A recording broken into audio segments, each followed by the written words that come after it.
to my channel. My name's Audrey. I'm 21 years old. I have autism and intellectual disability. Let's get on with today's video.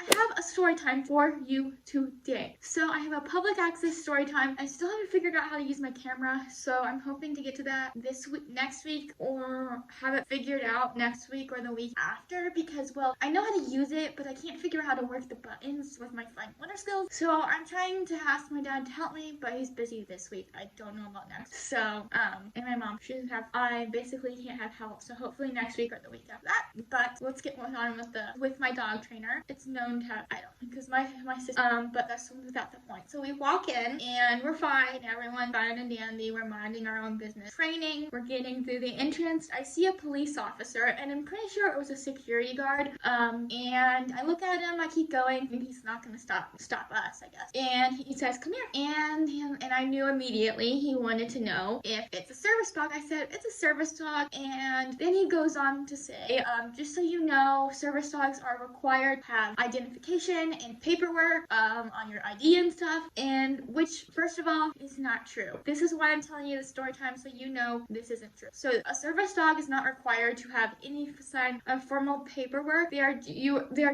only allowed to ask you two questions. One, is it a service dog? I answered that. Two, what tasks is it trained to perform to mitigate your disability? Did not ask that. Obviously, service dogs are supposed to go on this list of training, and she's still in training, but you know, that's up to your own. They're not monitoring. You just have to get up to the training. If you choose to take a public access test, you don't necessarily legally have to have a public access test to be a service dog. You just have to have all these training requirements, which no one really knows. Like, you just have to basically file the ADA guidelines and follow the training. So it's not something people are actually monitoring. It's just someone that they have to trust you for. And sure, there are people who fake service. And so this guy goes on to say, people are faking their service dogs, they're biting, and the people who are faking service dogs are buying identification online and calling in the service dogs. Those are the people. Goes on to say all this crap and was like, pit bulls can't be service dogs or therapy dogs, and I'm trying to just like, okay, here, thanks for the knowledge, and you know, try to agree with it. And my trainer goes, yeah, pit bulls can be therapy or service dogs. And she's like, I have a therapy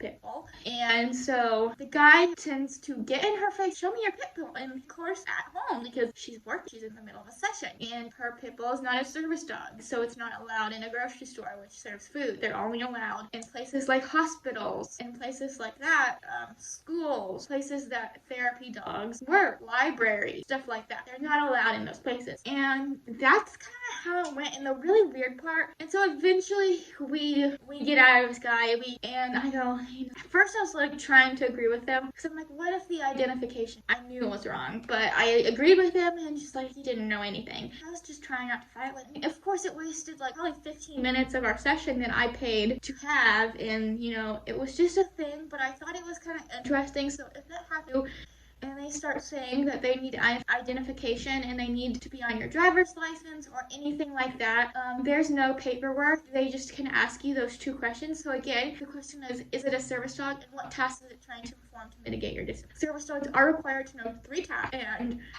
be able to behave in public. There's a few things that are required. If you go in my dog training, I went through all the information. I'll try to find that video and link the information of all the things that dogs need to know to be a service dog in the description box. But that's today's video. Make sure to like, comment, and subscribe, and hit the notification bell so you don't miss one of my lovely videos. Bye guys, I will see you guys next week. Have a nice day.